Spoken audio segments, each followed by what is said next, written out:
അതായത് 2024 പാർലമെൻറ്റ് ഇലക്ഷനുമായി ബന്ധപ്പെട്ട് രണ്ടാം ഫേസിലെ കേരളത്തിലെ ഇലക്ഷൻ്റെ വിധിയെഴുത്ത് അവസാനിച്ചു.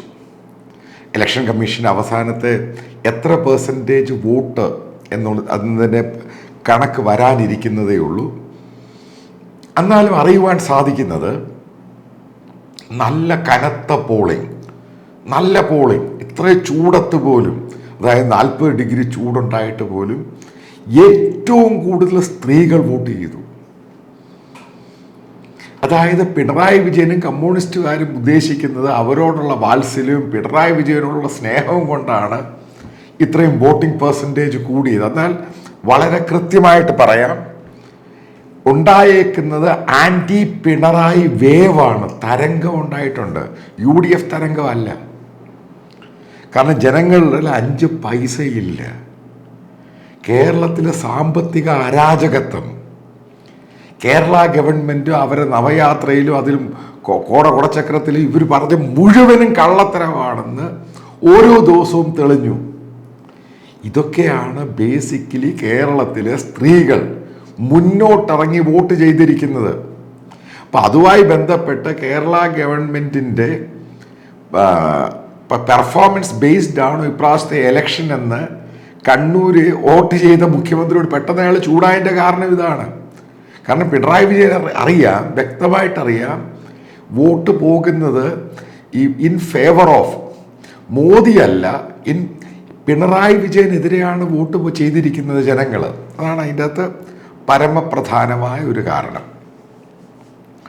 മറ്റൊരു ഫാക്ടർ നിങ്ങൾ മനസ്സിലാക്കേണ്ടത്, ഞാൻ ആദ്യം മുതലേ പറയുന്നതാണ്, ഈ ഇലക്ഷനൊക്കെ തുടങ്ങുന്നതിന് മുമ്പ് പറഞ്ഞതാണ്, കേരളത്തിൽ BJPയുടെ വോട്ട് ഷെയർ കൂടും. അവർ ലോക്സഭയിൽ അക്കൗണ്ട് തുറക്കും, അവർ നിർണായക ശക്തിയായി മാറും. അതിൻ്റെ തെളിവാണ് സുരേഷ് ഗോപി തരംഗം തൃശ്ശൂർ അടിച്ചു. അപ്പം നിങ്ങൾ ആ വോട്ട് ചെയ്യാൻ വന്ന് നിൽക്കുന്നവരെയും ആ ചെറുപ്പക്കാരെ നോക്ക്, സ്ത്രീകളെ നോക്ക്. ഇതാണ് ഞാൻ ആദ്യം പറഞ്ഞത്. അതായത് കറക്റ്റായിട്ട് സുരേഷ് ഗോപി തരംഗം അടിച്ചു.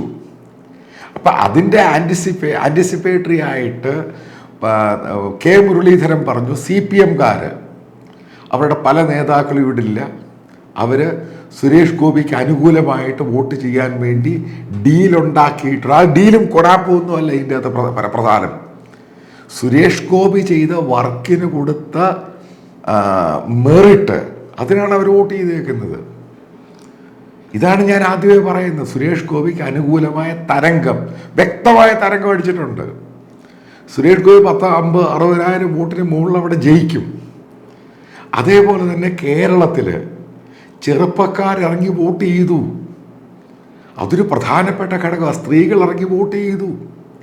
അപ്പം നമ്മൾ ഉദ്ദേശിക്കുന്ന ചെറുപ്പക്കാരും, ഇപ്പം ഞാനൊക്കെ ഉദ്ദേശിക്കുന്ന നമ്മൾ ഉദ്ദേശിക്കുന്ന ചെറുപ്പക്കാരും ആ ഒരു സംഭവമല്ല ഇന്നത്തെ Z ജനറേഷൻ എന്ന് പറയുന്നത്. ആ ജനറേഷൻ എന്ന് പറഞ്ഞാൽ 18 മുതൽ 35 വയസ്സ് വരെ പ്രായമുള്ളവരുടെ ഏറ്റവും വലിയ ഘടകം. അവർ ഏറ്റവും കൂടുതൽ നോക്കുന്നത് അവർക്ക് രാഷ്ട്രീയമില്ല, അവർക്ക് മതമില്ല, ഈ സംഭവമൊന്നും അവർക്കില്ല. അവർക്ക് ഏറ്റവും വലിയ പ്രശ്നമെന്ന്, അവരുടെ മുമ്പിലുള്ള പ്രശ്നമെന്ന് പറയുന്നത് അവരുടെ ഫ്യൂച്ചറാണ്. അപ്പോൾ കേരളത്തിൽ നിന്നൊരു സമയത്ത് വലിയ ഒഴുക്കുണ്ടായിരുന്നു വിദേശ രാജ്യങ്ങളിലോട്ട്, അതായത് യൂറോപ്പ്, കാനഡ, ഓസ്ട്രേലിയ. ഇപ്പോൾ ഓരോ റിപ്പോർട്ടുകൾ വരുന്നു, ആ താല്പര്യം ശരിയായിട്ടങ്ങ് കുറഞ്ഞതിൻ്റെ കാരണം എന്താ? അവിടെ പോകുന്നവരുടെ പരാധീനതയും പ്രശ്നവും തൊഴിലില്ലായ്മയും അവിടെ ഉണ്ടാകുന്ന ഓരോ പ്രശ്നങ്ങളും. അപ്പം അങ്ങോട്ടുള്ള പോക്കങ്ങ് കുറഞ്ഞു. അത് നമ്പർ 1. രണ്ടാമത് മോദി കൊണ്ടുവന്ന എക്കണോമി, അത് ഇന്ത്യയെ പുതിയൊരു ഇന്ത്യയായിട്ട് മാറ്റുന്നു. അപ്പോൾ എന്തുകൊണ്ട് ഇന്ത്യയിൽ തന്നെ ജോലി ചെയ്ത് ജീവിക്കാം, ശമ്പളം കിട്ടും, നല്ല അവർക്ക് അവരുടെ ഫ്യൂച്ചർ വളരെ സേഫാണ്. ഈ ഒരു ജനറേഷനെ പറ്റി ഈ സർവേ നടത്തിയവർ പ്രോപ്പറായിട്ട് ഇവരെ കാണുകയൊന്നും ചെയ്തിട്ടില്ല. പക്ഷെ അവരിറങ്ങി വോട്ട് ചെയ്തു. കാരണം ഈ ഒരു കമ്മ്യൂണിറ്റി, അതായത് ഞാൻ ഈ പറയുന്ന Z ജനറേഷനെ കണക്ട് ചെയ്യുവാൻ വേണ്ടി കോൺഗ്രസ്സിനോ ഈ പറയുന്ന കമ്മ്യൂണിസ്റ്റ് പാർട്ടിക്ക് കഴിഞ്ഞിട്ടില്ല. ഇത് പല ആവർത്തി കോൺഗ്രസ് നേതാക്കൾ തന്നെ പറഞ്ഞിട്ടുണ്ട്. രാഹുൽ ഗാന്ധി ചെറുപ്പക്കാരനാന്ന് പറഞ്ഞാൽ തന്നെ, 53 വയസ്സ് 54 വയസ്സെന്ന് പറഞ്ഞാൽ തന്നെ അയാൾക്ക് ഈ കമ്മ്യൂണിറ്റിയെ കണക്ട് ചെയ്യാൻ പറ്റിയിട്ടില്ല. അവിടെയാണ് മോദി കണക്ട് ചെയ്തത്. അതാണ് ഞാൻ വളരെ മുൻപേ പറഞ്ഞത്, പല വീഡിയോയിലായിട്ട് ഞാൻ ഫേസ്ബുക്കിലൊക്കെ എഴുതിയത്. ഈ കമ്മ്യൂണിറ്റിയെ ആര് കണക്ട് ചെയ്യുന്നു, അത് വലിയ മാറ്റം ആ റീജിയൻ്റെ ഡെമോഗ്രഫിയിലും ജോഗ്രഫി പൊളിറ്റിക്സിലും ഉണ്ടാക്കും. കാരണം ഈ കമ്മ്യൂണിറ്റിയെ വെൽ കണക്റ്റഡ് ആണ് BJP നോർത്ത് ഇന്ത്യയിലും വെസ്റ്റേൺ ഇന്ത്യയിലും. അതുകൊണ്ടാണ് അവിടെ കോൺഗ്രസ് ഒന്നും അല്ലാതായി പോയത്. പക്ഷേ 2024 ഇലക്ഷനിൽ ഞാൻ നേരത്തെ ഒരു വീഡിയോയിൽ പറഞ്ഞിരുന്നത് ചരിത്രം കുറിക്കും. അതുണ്ടായിട്ടുണ്ട്. പല മണ്ഡലങ്ങളിലും BJPയുടെ വോട്ട് ഷെയർ ഷാർപ്പായിട്ട് കയറും. അതാണ് ഈ വോട്ടിംഗ് പാറ്റേൺ കണ്ടിട്ടും പെർസെൻറ്റേജ് കണ്ടിട്ടും എനിക്ക് മനസ്സിലായത്. കാരണം ചെറുപ്പക്കാരൻ അവർക്ക് ഈ രാഷ്ട്രീയവും മതവും ഇതൊന്നുമില്ല. അവർക്ക് അവരുടെ പ്രശ്നം എന്ന് പറയുന്നത് ഫ്യൂച്ചർ മാത്രമാണ്. ഇവർക്ക് ഈ സംസ്ഥാന ഗവൺമെൻറ് തൊഴിലും കേന്ദ്ര ഗവൺമെൻറ് തൊഴിലും ഒന്നും അവർക്ക് ഇഷ്ടമല്ല, അവർക്ക് താല്പര്യമില്ല. പക്ഷെ മറ്റൊന്നുണ്ട്, പുറം വാതിൽ കൂടെ നിയമനം. കാരണം ജസ്റ്റിസ് കിട്ടുന്നില്ല. ഇതിനൊക്കെ അവർ ചോദ്യം ചെയ്യും. ഇവിടെയാണ് മോദി വിജയിച്ചിരിക്കുന്നത്. കാരണം അവർക്ക് സെൽഫായിട്ട് അവർക്ക് ഇന്ത്യയിൽ നിന്ന് ജോലി ചെയ്ത് അല്ലെങ്കിൽ എന്തെങ്കിലും ചെറിയ ബിസിനസ് ചെയ്ത് ജീവിക്കാനുള്ള സാഹചര്യം എക്കോണമിയിൽ മോദി ഉണ്ടാക്കി കൊടുക്കും എന്നുള്ള പ്രതീക്ഷ അത് ഉറപ്പായിട്ടും കേരളത്തിൽ 2024 ഇലക്ഷനിൽ റിഫ്ലക്റ്റ് ചെയ്യും, പല മണ്ഡലങ്ങളിലും. അതുകൊണ്ട് തന്നെയാണ് ഈ ആലപ്പുഴ നിങ്ങൾ നോക്കണം, എവിടുന്ന് എങ്ങോട്ടാണ് ഇത് മാറിയേക്കുന്നത്. പത്തനംതിട്ട എങ്ങോട്ടാണ് മാറിയേക്കുന്നത്. ഇതുമായിട്ട് ബന്ധപ്പെട്ട ഒരു ഉദാഹരണം പറയും. അതായത് എൻ്റെ ഒരു സുഹൃത്തിൻ്റെ മകൻ, അവൻ ഫസ്റ്റ് വോട്ടറാണ്. അപ്പം മകനോട് പിതാവ് പറയുന്നു, ഇന്നയാൾക്ക് നീ പോയി ആദ്യം വോട്ട് ചെയ്യണം. അപ്പം മകൻ ആ പിതാവിനോട് റിയാക്ട് ചെയ്തത്, ഇനി എന്നോട് ഇതേപോലെ നിർബന്ധിക്കുകയാണെങ്കിൽ ഞാൻ പോലീസുകാരോട് പോയി പറയും. ആ തമാശനായിരിക്കും പറഞ്ഞത്. അപ്പോൾ 18 വയസ്സുകാരൻ ആദ്യം വോട്ട് ചെയ്യുന്ന ഒരു ചെറുപ്പക്കാരന് ഇതാണ് മനസ്സിൽ. കാരണം അവൻ്റെ റൈറ്റാണ്, അവരാർക്ക് വോട്ട് ചെയ്യും. അപ്പം ഇതേപോലെ ആയിരുന്നില്ല ഇപ്പം എൻ്റെ ചെറുപ്പകാലത്ത്. അപ്പം നമ്മുടെയൊക്കെ ചെറുപ്പകാലത്ത് ഇതേപോലെ ആയിരുന്നു? ഒരിക്കലുമല്ല. അപ്പം ആ ഒരു തോട്ട് ഫീലിംഗ് ആണ് ചെറുപ്പക്കാർക്ക്. കാരണം അവൻ്റെ റൈറ്റാണ്, ആർക്ക് വോട്ട് ചെയ്യും, എങ്ങനെ വോട്ട് ചെയ്യും, ആരാണ് അവന് വോട്ട്, ആർക്ക് വോട്ട് ചെയ്താൽ അവൻ്റെ ഫ്യൂച്ചർ സെക്യൂർഡ് ആകും. അതേപോലെ മറ്റൊരു സംഭവം പറയാം. ഞാൻ ബാംഗ്ലൂർ വെച്ച് പരിചയപ്പെട്ട ഒരു ഡ്രൈവറുണ്ട്, പേര് മോഹൻ. അപ്പം അയാളുടെ ഡ്രൈവറായിട്ടാണ് അയാളുടെ ലൈഫ് മുഴുവൻ ഏകദേശം 40 വർഷത്തോളം ജോലി ചെയ്തത്. ടാക്സി ആയിരുന്നു, നേരത്തെ ബസ്സിൽ ഓടിച്ചു, ടൂറിസ്റ്റ് ബസ്സിൽ ഓടിച്ചു. അപ്പം മോഹൻ്റെ 3 പെൺമക്കൾ, അതായത് 3 അതിൽ 2 പേര് ടെക്കിയാണ്, 2 പേരും ജർമ്മനിയിൽ പോയി അടുത്ത കാലത്ത്. ഒരു മകള് ബാംഗ്ലൂർ 5 സ്റ്റാർ ഹോട്ടലിലെ മാർക്കറ്റിംഗ് മാനേജറാണ്. ആലോചിച്ച് നോക്കുക, ഈ പുതിയ തലമുറയിലുള്ള ഈ പെൺകുട്ടികൾക്ക് നിങ്ങൾ ആലോചിക്കണം. ഇപ്പം പുള്ളി ഒരു ഈഴവ കമ്മ്യൂണിറ്റി, തീയ കമ്മ്യൂണിറ്റിയാണ്, പയ്യന്നൂരിൽ നിന്നുള്ള ആളാണ്.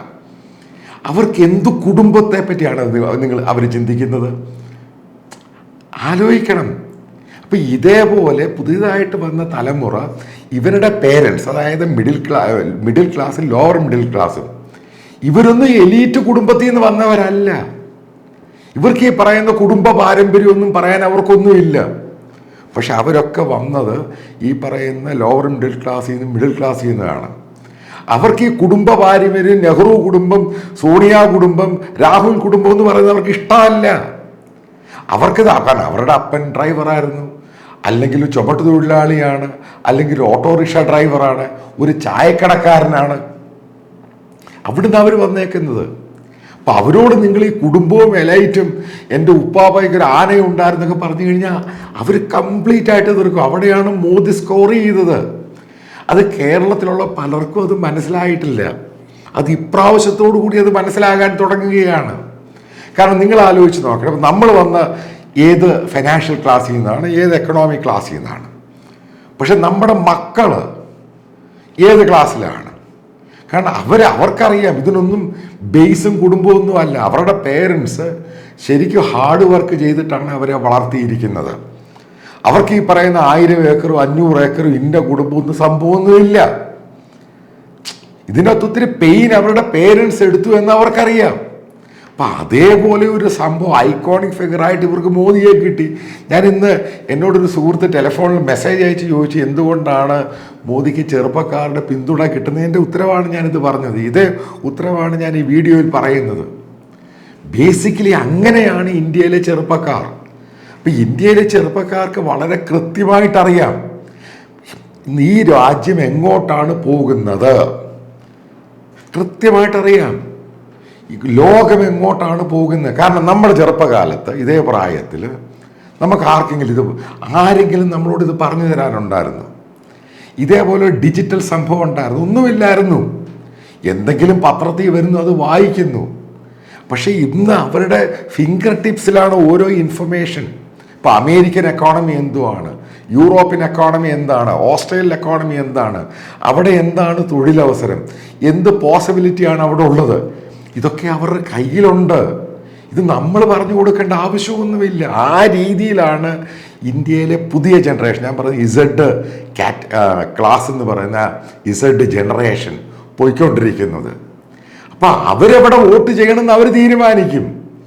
അതാണ് നോർത്ത് ഇന്ത്യയിലും വെസ്റ്റേണിലും പലയിടത്തും മോദിക്ക് കുതിച്ചുചാട്ടം ഉണ്ടായത്. അത് നിങ്ങൾ ഉദ്ദേശിക്കുന്ന പോലെ ഈ മതവും രാഷ്ട്രീയവും ഒന്നുമല്ല. അവിടെ മോദി പെർഫോം ചെയ്തു. കാരണം അവരുടെ കണ്ണിലെല്ലാം വിസിബിളാണ് എന്തൊക്കെ നടന്നു എന്നുള്ളത്. പിന്നെ ഇന്ത്യക്കാരൻ ഒരു പ്രൗഡ്, ഒരു പ്രൈഡ് ഗ്ലോബലി ഉണ്ടായിട്ടുണ്ട്. അത് മാറ്റർ ചെയ്യുമല്ലോ നാച്ചുറലായിട്ട്. എത്ര പേർക്ക് താല്പര്യം ഉണ്ടായിരുന്നു വിദേശത്ത് പോയിട്ട് ഇന്ത്യക്കാരനെന്ന് പറയാൻ? എല്ലാവർക്കും നാണക്കേടായിരുന്നു. അത് മാറി ഇന്ത്യക്കാരനാണ്, എൻ്റെ പ്രധാനമന്ത്രി മോദിയാണെന്ന് പറയുവാൻ ഇന്ത്യയിലെ ചെറുപ്പക്കാർക്കും വിദേശത്തുള്ളവർക്കും അതൊരു വലിയ പ്രൈഡായിട്ട് മാറി. ഇതൊക്കെ മാറ്റർ ചെയ്യും. കേരളത്തിലെ ഇലക്ഷനിലും അത് മാറ്റർ ചെയ്യും ഉറപ്പായിട്ടും. BJP കേരളത്തിൽ ചരിത്രം കുറിക്കും. അതാണ് ഈ ഇലക്ഷൻ്റെ ഈ വിധി നിർണയിച്ച ദിവസത്തിൽ ഏറ്റവും നമുക്ക് കിട്ടുന്ന എൻ്റെ ഏറ്റവും വലിയ അനാലിസിസ് എന്ന് പറയുന്നത്.